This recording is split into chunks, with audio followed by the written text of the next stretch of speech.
अस्सलाम वालेकुम व्यूवर्स, कैसे हैं आप? उम्मीद है कि आप खैरियत से होंगे।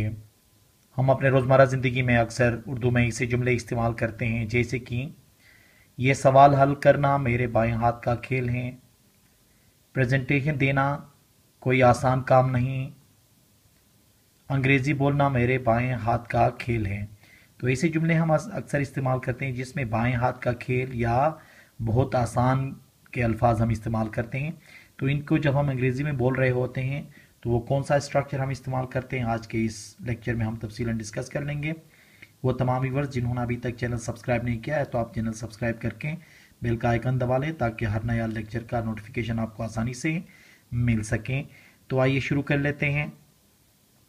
देखें, बाएं हाथ का खेल या बहुत आसान कहने के लिए इंग्लिश में अ पीस ऑफ केक का इस्तेमाल होता है। A piece of cake.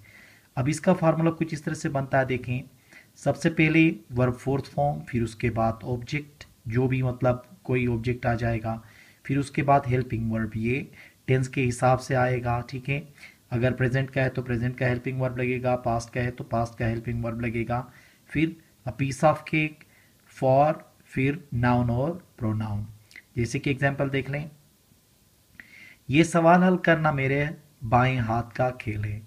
ये सवाल हल करना मेरे बाएं हाथ का खेल है। इसको इस तरीके से भी कह सकते हैं, ये सवाल हल करना मेरे लिए बहुत आसान है। बाएं हाथ का खेल है का मतलब है बहुत आसान है। तो इसका तर्जुमा किस तरह से होगा, देखें, solving this question is a piece of cake for me. Solving this question is a piece of cake for me. इसी तरह से देखें, प्रेजेंटेशन देना मेरे लिए आसान काम नहीं है। प्रेजेंटेशन देना मेरे लिए आसान काम नहीं है। इसका क्या होगा, देखें, इसको इस तरह से भी कह सकते हैं कि प्रेजेंटेशन देना मेरे बाएं हाथ का खेल नहीं है। Presenting presentation is not a piece of cake for me. Presenting presentation is not a piece of cake for me. अंग्रेजी बोलना मेरे बाएं हाथ का खेल है।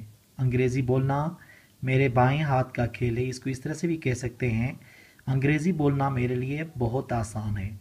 अंग्रेजी बोलना मेरे लिए बहुत आसान है। तो इसका ट्रांसलेशन होगा, speaking English is a piece of cake for me. Speaking English is a piece of cake for me. देखें ना, सब में इज़ अ पीस या a piece of cake, a piece of cake का इस्तेमाल हुआ है जिसके मानी है बाएं हाथ का खेल या बहुत आसान काम। अब देखें, ये पास्ट के लिए जब इस्तेमाल होगा तो किस तरह से होगा, मसला हल करना मेरे बाएं हाथ का खेल था। मसला हल करना मेरे बाएं हाथ का खेल था। इसको इस तरह से भी कह सकते हैं कि मसला हल करना मेरे लिए बहुत आसान था। इसका तर्जुमा होगा, देखें, solving problem was a piece of cake for मी।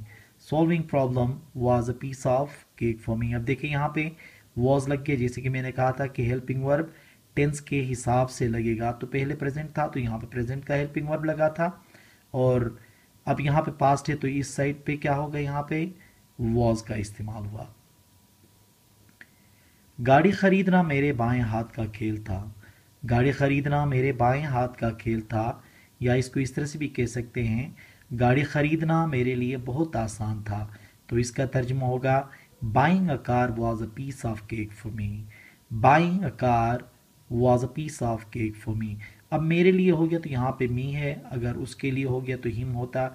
जैसे कि यहाँ पे देखें ना, नाउन और प्रोनाउन, यहाँ पे हम जैसे जो भी प्रोनाउन आ जाएगा उसी के हिसाब से हम यहाँ पे क्या कर लेंगे, वो प्रोनाउन इस्तेमाल कर लेंगे।